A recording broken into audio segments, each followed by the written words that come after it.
دوستان ذی وقار، جب میرے آقا علیہ السلام اپنے کسی امتی پر احسان فرماتے ہیں تو اسے تحفے میں عشق رسول عطا فرماتے ہیں، اور عشق رسول کمایا نہیں جاتا، خریدا نہیں جاتا، یہ بارگاہ نبوی سے عطا کیا جاتا ہے، اور ہر عاشق اپنے انداز میں اپنے عشق کا اظہار کرتا ہے۔ کوئی اڈیالہ جیل میں پھانسی کے پھندے پہ لٹک کے اپنے عشق کا اظہار کرتا ہے،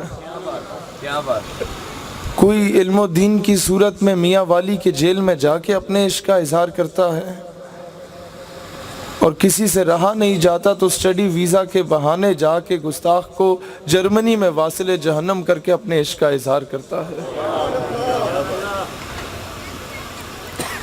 اب ایک غزوہ کا موقع تھا، رسول اللہ علیہ السلام نے فرمایا جو کچھ لانا چاہتے ہو رب کی بارگاہ میں لے آؤ، تو سیدنا عثمان غنی گھر کا آدھا سامان اٹھا کے لے آئے، صدیق اکبر گھر کا پورا سامان اٹھا کے لے آئے۔ رسول اللہ نے سوال کیا صدیق گھر میں کچھ چھوڑا؟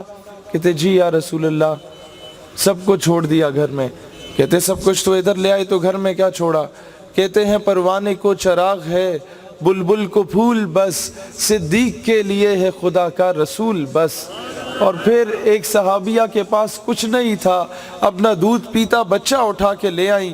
رسول اللہ نے مسکرا کے سوال کیا کہ میں اس کا کیا کروں گا؟ تو فرمانے لگی یا رسول اللہ اور تو کچھ نہیں تھا، بس تیر برسائے گئے آپ پہ تو اس کو ڈھال بنا لیجئے گا۔ ایک صحابی رسول کے پاس کچھ نہیں تھا، چند کھجوریں اٹھا کے لے آئے، رسول اللہ کے پاس آ کے رونے لگ گیا، رسول اللہ کیا پیش کروں تم کو؟ کیا چیز ہماری ہے؟ یہ دل بھی تمہارا ہے، یہ جان بھی تمہاری ہے۔ رسول اللہ نے پورے سامان پہ بکھیر دی، کہا کہ تم سب پہ سبقت حاصل کر گئے۔ ایک صحابی رسول نے رسول اللہ کو دیکھا کہ آپ نے کالی کملی اوڑھی ہوئی ہے، بعد میں زیارت نصیب نہیں ہوتی، لیکن چاہے جون جولائی کی سخت گرمی ہی کیوں نہ ہو وہ صحابی رسول کالی کملی اوڑھے رکھتے۔ سوال کیا گیا یہ کیا ماجرا ہے؟ جواب دیتے میں نے اپنے آقا کو اسی انداز میں دیکھا۔ ایک جگہ سے رسول اللہ گزر رہے تھے، درخت کی ٹہنی تھی تو ذرا جھک کے گزرے، تو بعد میں درخت موجود نہیں تھا، لیکن صحابہ جب بھی گزرتے تو وہاں سے سر جھکا کے گزرتے۔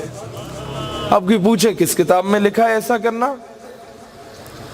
یہ کتابوں کے نہیں، یہ عشق رسول کے معاملات ہیں۔